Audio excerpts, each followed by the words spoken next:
बिस्मिल्लाहिर्रहमानिर्रहीम, अस्सलाम वालेकुम। Welcome to my channel.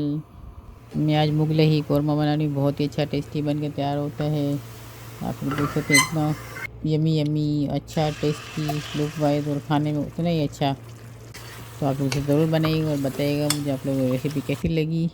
और मेरे चैनल को ज़रूर सब्सक्राइब करें, लाइक करें, शेयर करें फैमिली फ्रेंड्स में। इतना झटपट बन जाता है और बहुत ही अच्छा टेस्टी बन के तैयार होता है ये। लुक वाइज देखें आप कैसा, और खाने में उतना ही अच्छा और यमी यमी नान हो तो फिर तो क्या बात ही है खाने की।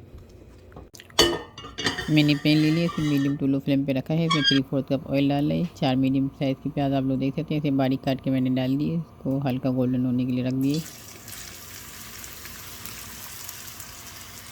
उसमें मैंने मटन लिया है 1.5 किलो, 1.5 kg। आप लोग बीफ चिकन कुछ भी ले सकते हैं। 1.5 kg है ये। और ये मैंने बादाम ले लिए 100 ग्राम है। इसको गर्म पानी में डाल के मैंने इसका छिलका निकाल दिया, इसको ग्राइंड कर लिए। ये देखिए प्याज अच्छे से गोल्डन ब्राउन हो गई है। निकाल लेंगे ऑयल से।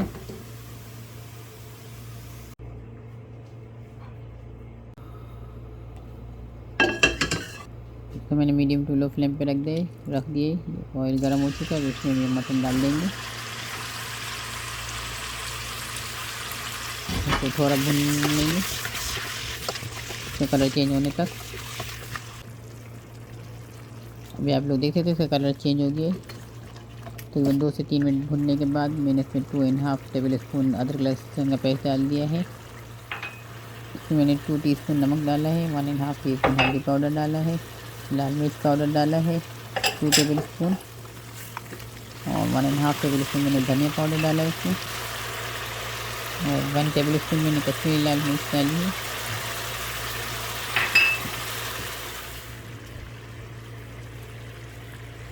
और इसको 2 से 3 मिनट भूनने के बाद मैंने इसमें दही ऐड किए फेंट के।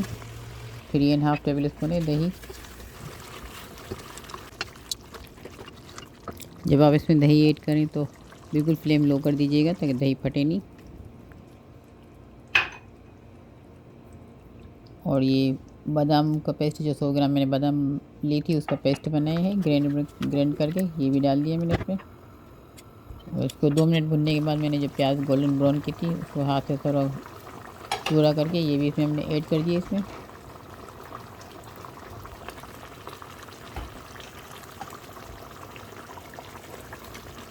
इसको मैंने 5 से 6 मिनट के लिए बंद करके रख दिया, इसको कवर करके बिल्कुल लो फ्लेम पे, ताकि इसका गोश्त गल जाए और ये अच्छे से रेडी हो जाए।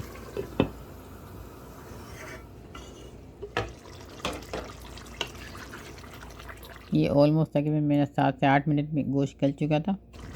जैसे मतलब गोश्त होता है थोड़ा बहुत, कभी ज़्यादा थोड़ी देर होती है, कभी कम, यानी जैसे आपका गोश्त हो आप चेक कर लीजिएगा।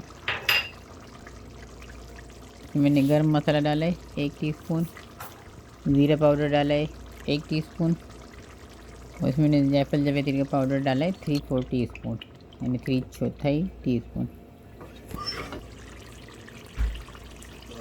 अब इसको मैंने 2 से 3 मिनट के लिए कवर करके रख दिया था ज़रा लो फ्लेम पे। अब ये माशाल्लाह देखें अच्छे से रेडी हो गया, आप लोग देख सकते हैं। इसमें मैंने हरी मिर्चियाँ डाली, आपको अगर डालनी तो ऑप्शनल है ऊपर से, और हरा धनिया डाला है मैंने गार्निशिंग के लिए।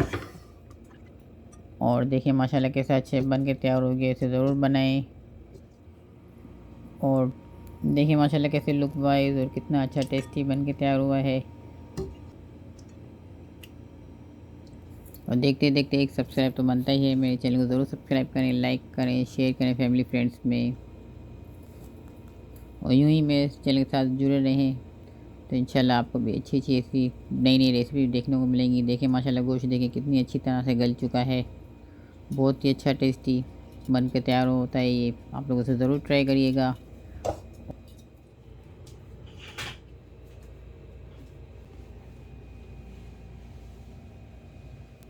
और मुगलई कौरमा हो और रोगनी नान ना हो, बटर नान, तो मज़ा कैसे है खाने में।